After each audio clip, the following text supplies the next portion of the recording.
Hey everyone, if you want to up your game with your live stream, I'm going to show you a couple tips on how to get better camera angles when you're operating a camera, especially when you don't have any communications with your camera switcher. This is how you can do it. As long as you have a live feed, you will be able to find pretty cool shots that can help your church service.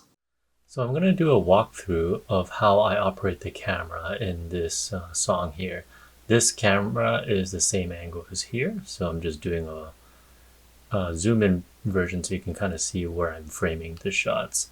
I've got my comically large cursor so you can see what is going on. I right now set up, and you can't quite see it, but I'm close and tight on the main singer. And now we are live here. And so I'm holding my shot, trying to not move as much as possible as I'm framing on here.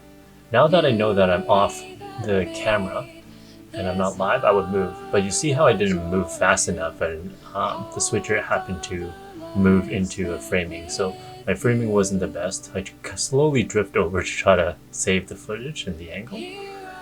Now that that's done, I can move. And so how do I know when I'm actually free to move? I have this live monitor feed here that is actually showing me what is being broadcast on our YouTube channel.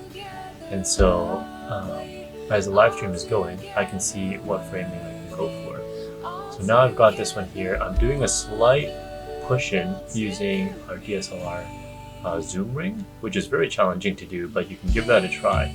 It does add a little to the shot. So now I'm reframing, trying to find another shot. I do a tight shot of our lead singer so that it breaks up the angle. So what you want to do is try to find shots that are different for the camera switcher to choose. And you can see here, this is a different shot than we have as a medium shot. So I'm mainly using tight shots in order to break it up. And I now have a focus on the drummer, also doing the pull on the focus, or sorry, the zoom, and getting closer and closer towards the drummer here. I do run out of space at the end, so you can see where the camera stops are. But anytime I'm off air, I try to move and find a new framing as fast as I can. So that's really helpful. If you move really quick, it helps you just get to the place, to the shot as soon as possible, and your camera switcher has time to be able to switch. And you see how I was pulling the shot back. I'll just back up here a little bit.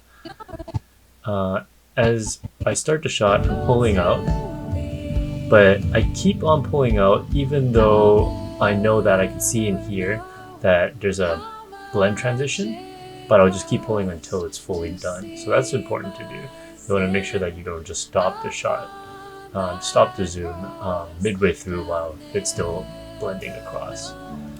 So yeah, I've got another tight shot. I know I'm live because that's my shot. So I always keep an eye on this as well as my framing here. As soon as I see the shot switch, then I will quickly try to find another angle. And it really depends on the music too. Have a listen to the music, see if it's like an instrumental moment. An instrumental moment would be great for shots like this where you're focusing on the musicians. And if there's a build-up of the song, then it really depends on like what kind of frame you can use. So I hear this drum kind of building up, so I thought maybe taking a shot of the drum would be great at this spot. Pulling out would be kind of a build-up moment to the rest of the music here, which is great. And then the switcher cuts out to the wide, which is amazing because you can really hear the congregation sing and establish a full shot. Now I'm starting a little wider and pushing it to change it up a little, giving another kind of angle and showing the other backup singers as well. So yeah, this is generally how I will operate the camera, mainly looking at my live stream, so knowing when I'm on air and when I'm off air, and I can quickly move. And in this way, you don't actually need live comms. If you can afford the live comms, they're really great because it is helpful to be able to have communication with your camera switcher to know exactly what to frame, what they need, what camera to take. But if not, then as a camera operator, you try to give them the best shots as possible, or the most variety of shots that would work really well. Alright, so just to recap, We have a few pointers here. You always want to check when you are live on air. And then when you are on air, make sure that you're very steady. And while you're off air, the best thing to do is to frame your shot as fast as possible. You also want to give your camera switcher different angles that they can cut to.